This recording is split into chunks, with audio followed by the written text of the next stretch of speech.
So I just picked up this 2011 Jetta Sportwagen with the 2.5, and I've got two codes, the P0327 and the P0332, knock sensor 1 and 2. Went through a puddle, and it did go into limp mode, which is a good indicator that got bad sensors or bad connection back to the block. So I've taken the cover off. That's real easy. I'm not going to show a video of that. You got two T20 screws here. Pop those out. Get a clamp to remove that. I have the CBTA engine, so it's not the PZEV one, so I don't have all the sensor stuff to take off, but that's the only extra step I think with that engine. And then it just lifts right off, super easy.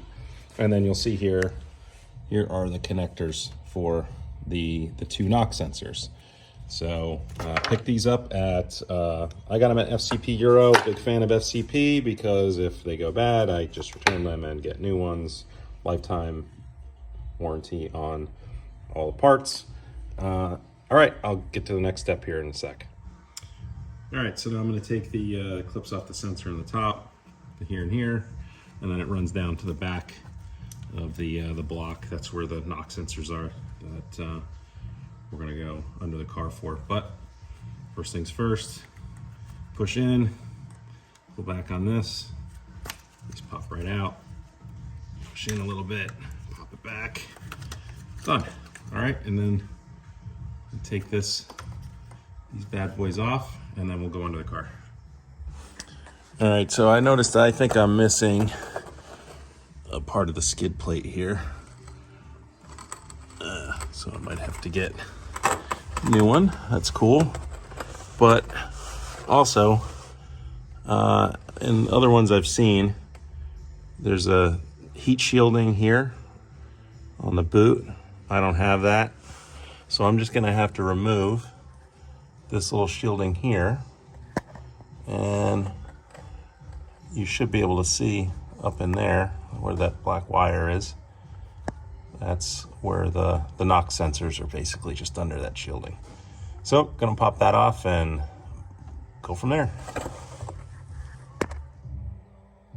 So I grab the 10mm there, and then I'll try to sneak up here. There's two at the top of the shield. A little tight, but luckily mine weren't seized up or anything. So 3 bolts take that off, and then we can get to the sensors. All right, so I'm gonna pop these guys off here, 17mm, and then let's see if I can follow this. Gotta unsnap this little shielding blanket, I guess you want to call it, so I can slide that whole harness out. And I'm gonna put the new ones in and torque these down. Specs are 15 foot-pounds or 20 Newton meters. Hopefully I'll be able to get my torque wrench in there. Wish me luck. Definitely had to get some more of this stuff because it fell apart. Harbor Freight to the rescue. So here are the new ones. Oh, well, that's gone forever. So here are the new ones.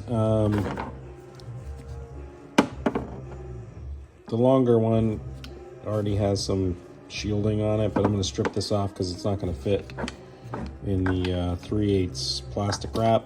So I'll take that off. Plus it's got this, you'll see this little shielding blanket. I don't know if everybody has this, but this is like a wee bit annoying. It's like a little blanket. So it'll get wrapped in this shielding. No need to worry about additional, it's probably asbestos. Oh God. All right. Snap this bad boy back in there if I can. Oh wait, gotta go this way with the little notch on top.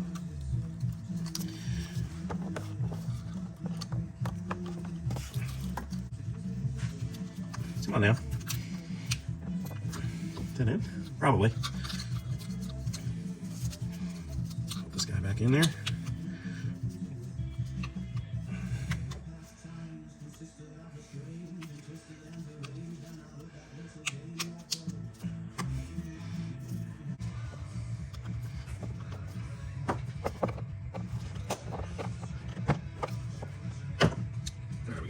guy.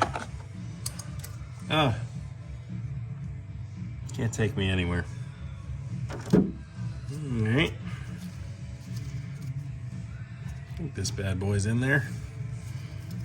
Let's get this guy. Little notch on top. Clip it in. All right.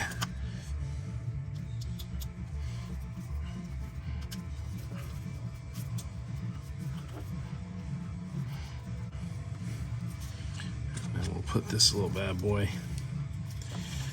Yeah, if it breaks, you just put a zip tie on here. Sure, that's fine. Don't clamp.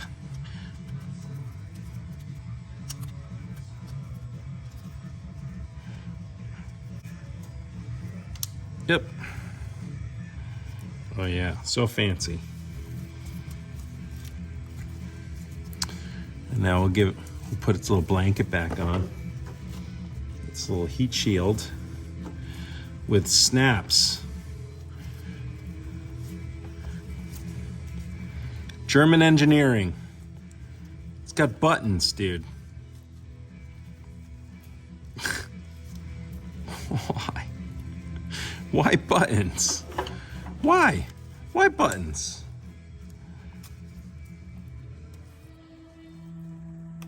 Oh, look at that. All right. We'll try to put the rest of the snaps on.